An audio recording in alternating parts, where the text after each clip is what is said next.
stories you are about to hear are from the books of Frog and Toad. They do remind me ever so much of my friendship with Cindy Provenzel.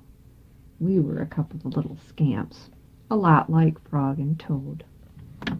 The first story that I'm going to read comes from the book of Frog and Toad Are Friends, and it's called Spring.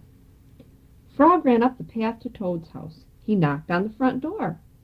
There was no answer. "Toad, Toad," shouted Frog, "wake up, it is spring." "Blah," said a voice from inside the house.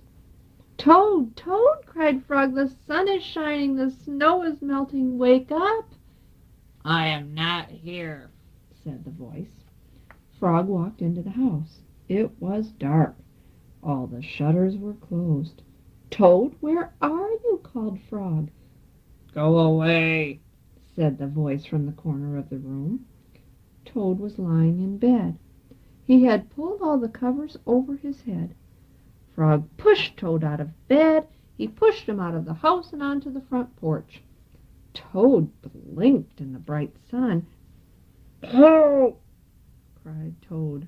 "I cannot see anything." "Don't be silly," said Frog. "What you see is the clear warm light of April, and it means that we can begin a whole new year together, Toad. Think of it," said Frog. "We will skip through the meadows and run through the woods and swim in the river. In the evenings we will sit right here on this front porch and count the stars." "You can count them, Frog," said Toad. "I will be too tired. I am going back to bed." Toad went back into the house. He got into the bed and pulled the covers over his head again. "But, Toad," cried Frog, "you will miss all the fun." "Listen, Frog," said Toad. "How long have I been asleep?" "You have been asleep since November," said Frog. "Well then," said Toad, "a little more sleep will not hurt me. Come back again and wake me up at about 1/2 past May. Good night, Frog." "But, Toad," said Frog, "I will be lonely until then." Toad did not answer. He had fallen asleep. Frog looked at Toad's calendar. The November page was still on top. Frog tore off the November page. He tore off the December page, and the January page, the February page, and the March page. He came to the April page. Frog tore off the April page, too. Then Frog ran back to Toad's bed.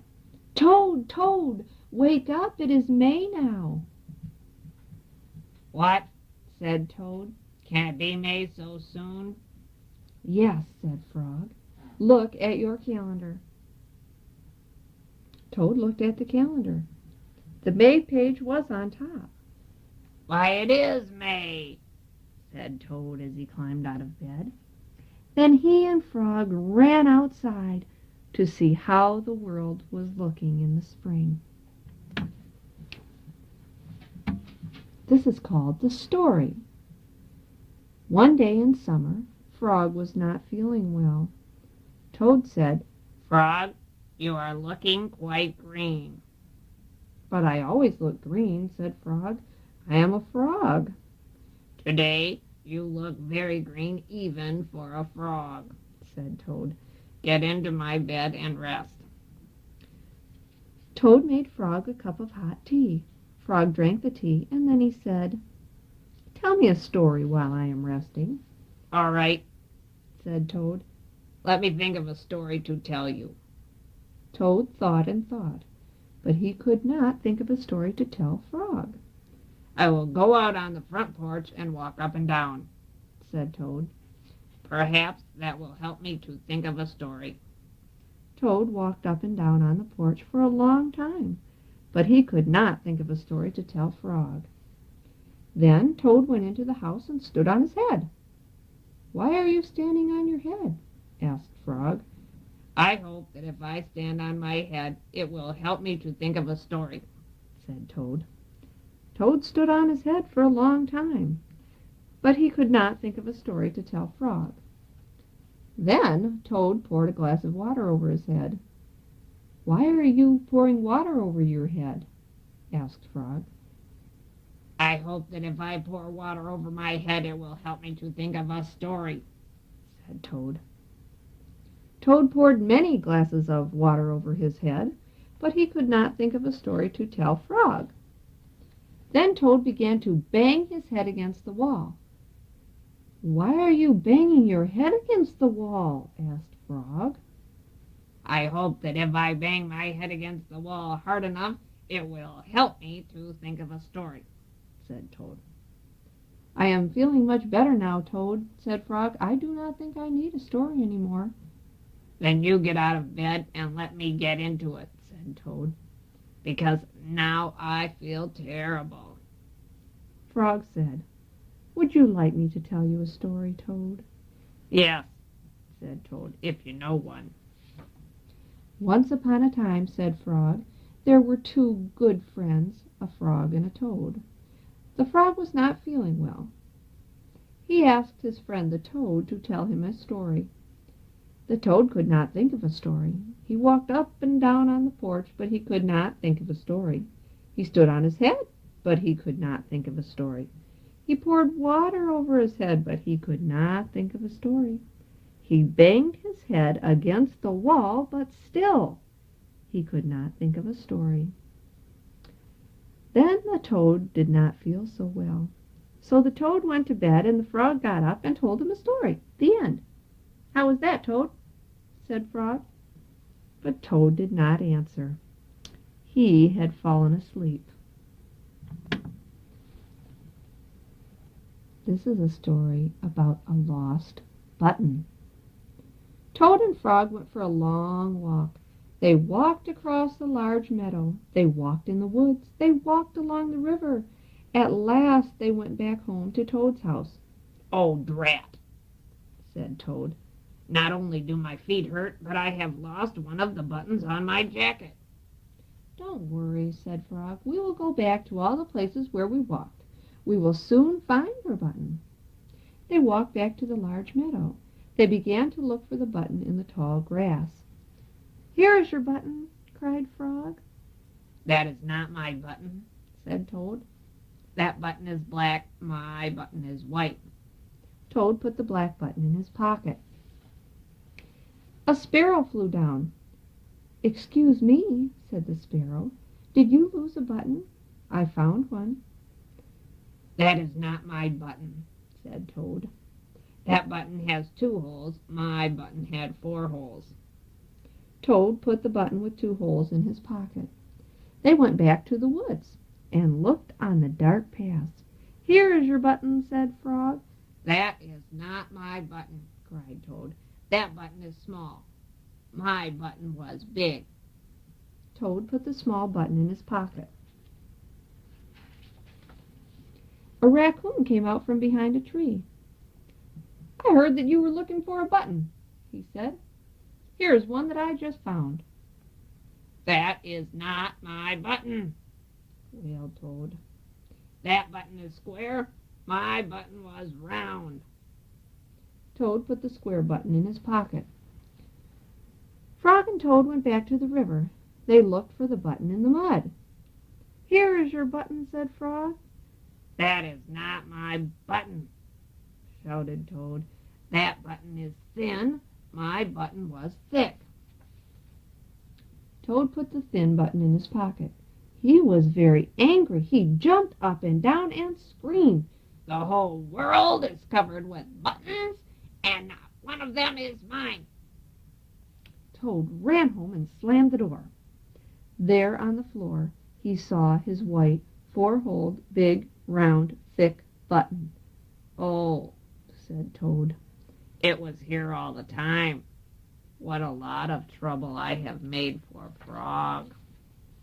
Toad took all the buttons out of his pocket. He took his sewing box down from the shelf. Toad sewed the buttons all over his jacket. The next day Toad gave his jacket to Frog. Frog thought it was beautiful. He put it on and jumped for joy. None of the buttons fell off. Toad had sewed them on very well. This is a story called A Swim.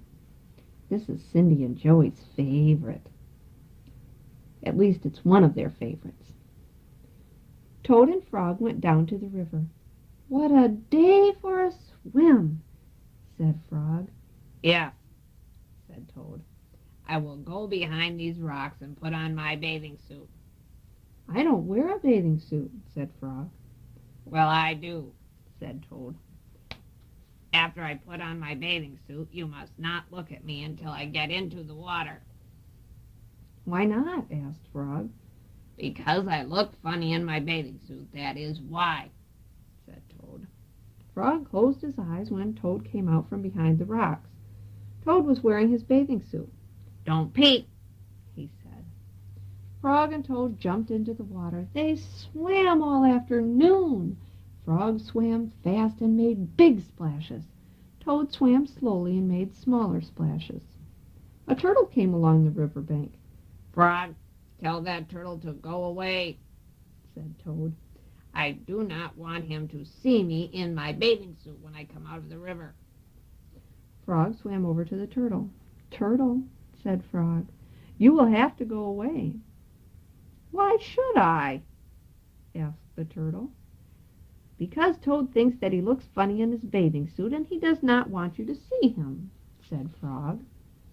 Some lizards were sitting nearby. "Does Toad really look funny in his bathing suit?" they asked. A snake crawled out of the grass. "Toad looks funny in his bathing suit," said the snake, "and I, for one, want to see him." "We want to see him too," said two dragonflies. "Me too," said a field mouse. "I have not seen anything funny in a long time." Frog swam back to Toad. "I am sorry, Toad," he said. "Everyone wants to see how you will look."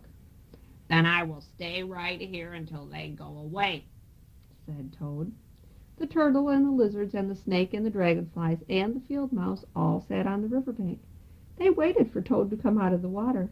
"Please," cried Frog, "please go away." But no one went away. Toad was getting colder and colder. He was beginning to shiver and sneeze. "I will have to come out of the water," said Toad. "I am catching a cold." Toad climbed out of the river. The water dripped down out of his bathing suit and down on his feet. The turtle laughed, the lizards laughed, the snake laughed, the field mouse laughed, and Frog laughed. "What are you laughing at, Frog?" said Toad. "I am laughing at you, Toad," said Frog, "because you do look funny in your bathing suit." "Of course I do," said Toad. Then he picked up his clothes and went home. Another story of Frog and Toad is called The Letter.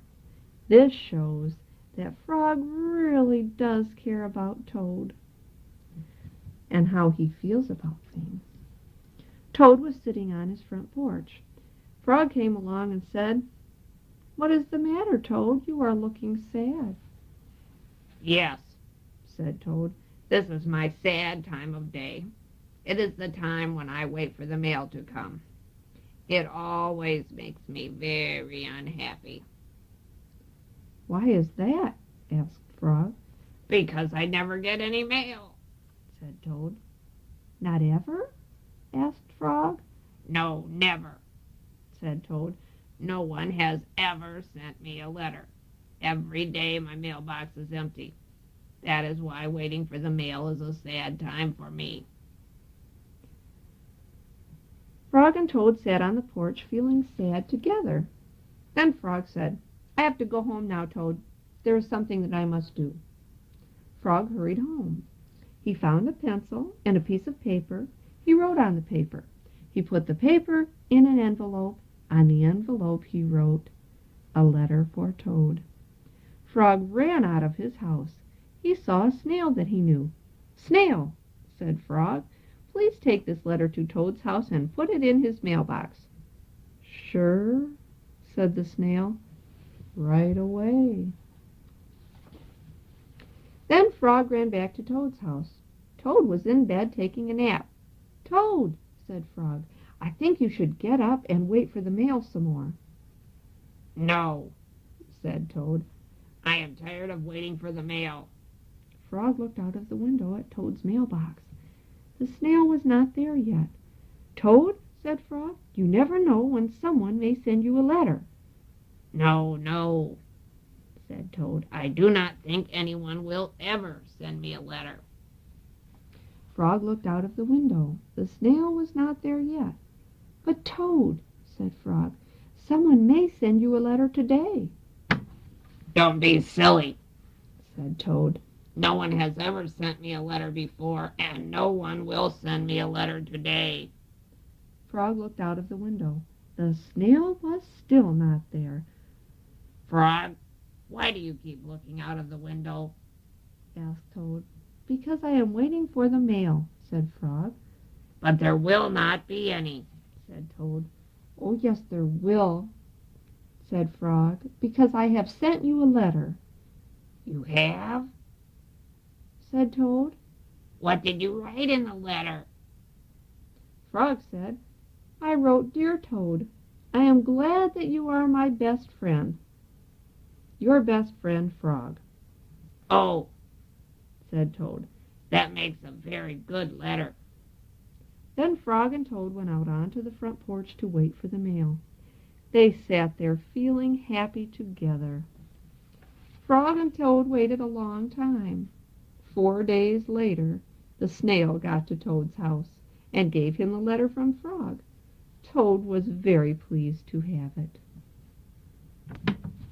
Oh boy, weren't those good stories?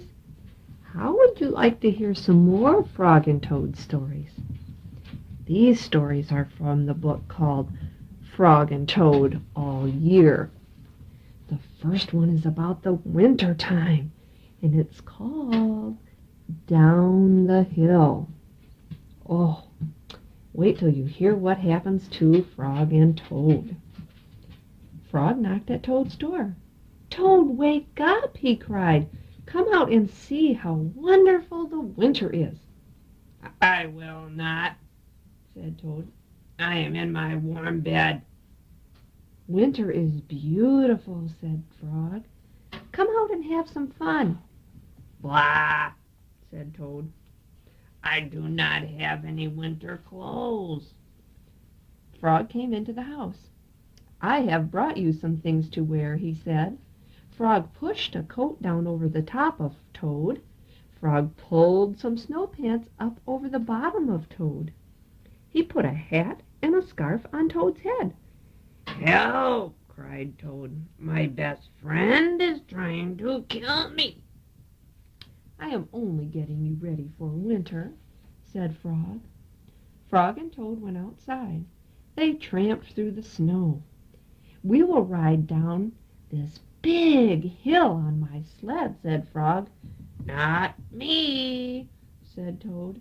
"Do not be afraid," said Frog. "I will be with you on the sled. It will be a fine, fast ride. Toad, you sit in the front. I will sit right behind you." The sled began to move. "Down the hill. Here we go," said Frog. There was a bump. Frog fell off the sled. Toad rushed past trees and rocks. "Frog, I am glad that you are here," said Toad. Toad leaped over a snowbank. "I could not steer the sled without you, Frog," he said. "You are right. Winter is fun." A crow flew nearby. "Hello, Crow," shouted Toad. "Look at me and Frog. We can ride a sled better than anybody in the world." "But, Toad," said the crow, "you are alone on the sled." Toad looked around. He saw that Frog was not there. "Ah, I am all alone," screamed Toad. Bang! The sled hit a tree. Thud! The sled hit a rock. Plop! The sled dived into a snowbank. Frog came running down the hill. He pulled Toad out of the snow. I saw everything, said Frog. You did very well by yourself. I did not, said Toad, but there is one thing I can do all by myself. What is that? Asked Frog. I can go home, said Toad. Winter may be beautiful, but bed is much better. Well, Toad had some fun, even if he did end up in a snowbank. Now, after winter comes spring, right? This story is about that time of the year. The name of this story is The Corner. Frog and Toad were caught in the rain. They ran into Frog's house. I am all wet, said Toad. The day is spoiled. Have some tea and cake, said Frog. The rain will stop. If you stand near the stove, your clothes will soon be dry. I will tell you a story while we are waiting, said Frog. Oh, good, said Toad.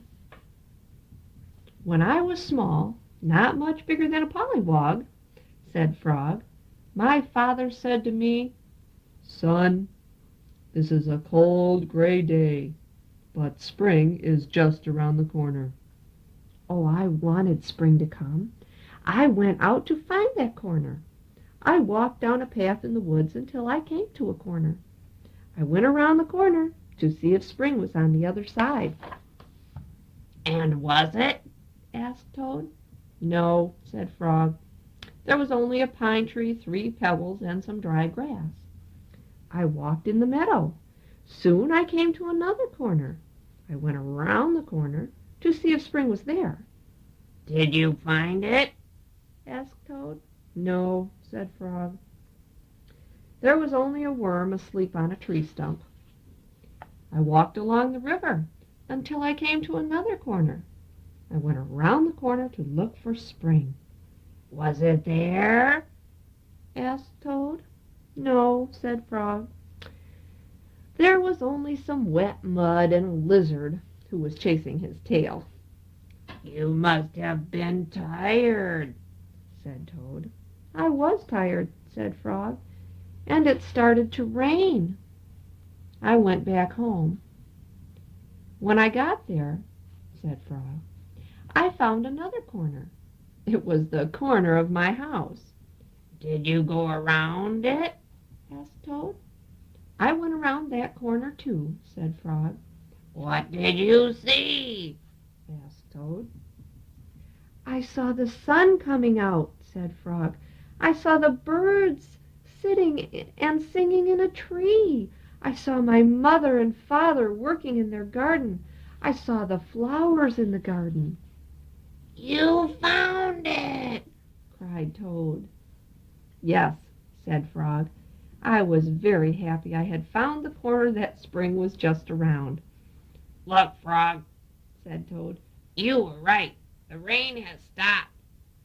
Frog and Toad hurried outside.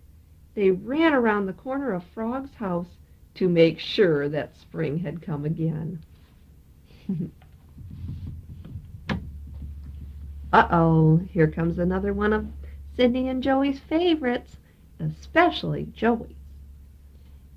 And the name of this is Ice Cream, and it's about summer, which comes after spring, which comes after winter. One hot day, Frog and Toad sat by the pond. I wish we had some sweet, cold ice cream, said Frog. What a good idea, said Toad. Wait right here, Frog. I will be back soon. Toad went to the store. He bought 2 big ice cream cones. Toad licked one of the cones. Frog likes chocolate best, said Toad. And so do I. Toad walked along the path. A large, soft drop of chocolate ice cream slipped down his arm. This ice cream is melting in the sun, said Toad. Toad walked faster. Many drops of melting ice cream flew through the air. They fell on Toad's head. I must hurry back to Frog, he cried. More and more of the ice cream was melting.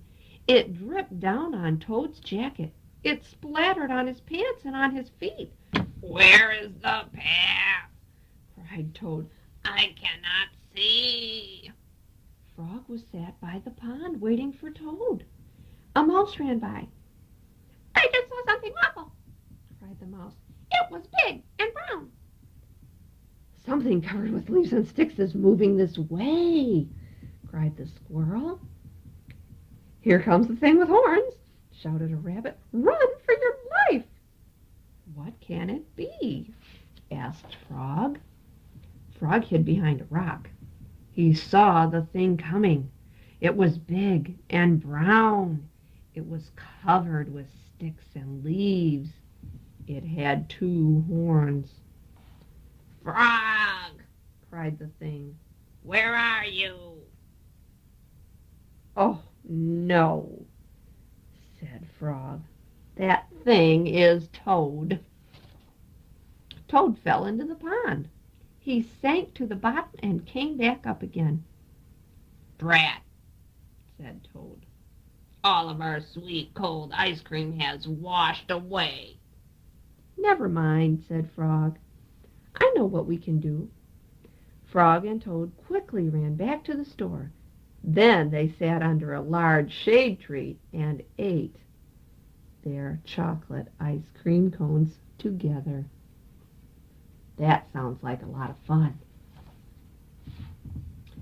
Well, what do you suppose comes after summer? If spring comes before summer, maybe it's fall or autumn, as it's sometimes called, that comes after summer. See if you think that's what this is all about. The Surprise is the name of this story. It was October. The leaves had fallen off the trees. They were lying on the ground. I will go to Toad's house, said Frog. I will rake all of the leaves that had fallen on his lawn. Toad will be surprised. Frog took a rake out of the garden shed. Toad looked out of his window. These messy leaves have covered everything, said Toad. He took a rake out of the closet. I will run over to Frog's house. I will rake all of his leaves. Frog will be very pleased. Frog ran through the woods so that Toad would not see him. Toad ran through the high grass so that Frog would not see him. Frog came to Toad's house. He looked in the window. Good, said Frog. Toad is out. He will never know who raked his leaves. Toad got to Frog's house. He looked in the window. Good, said Toad. Frog is not home. He will never guess who raked his leaves. Frog worked hard. He raked the leaves into a pile. Soon Toad's lawn was clean. Frog picked up his rake and started home. Toad pushed and pulled on the rake. He raked the leaves into a pile. Soon there was not a single leaf left in Frog's front yard. Toad took his rake and started home. A wind came. It blew across the land. The pile of leaves that Frog had raked for Toad blew everywhere. The pile of leaves that Toad had raked for Frog blew everywhere. When Frog got home, he said, "Tomorrow I will clean up the leaves that are all over my own lawn." How surprised Toad must be. When Toad got home, he said, "Tomorrow I will get to work and rake all of my own leaves." How surprised Frog must be. That night, Frog and Toad were both happy when they each turned out the light and went to bed. That's part of what friendship is all about, isn't it? Doing things for one another to make the other one happy, and it makes you feel happy too.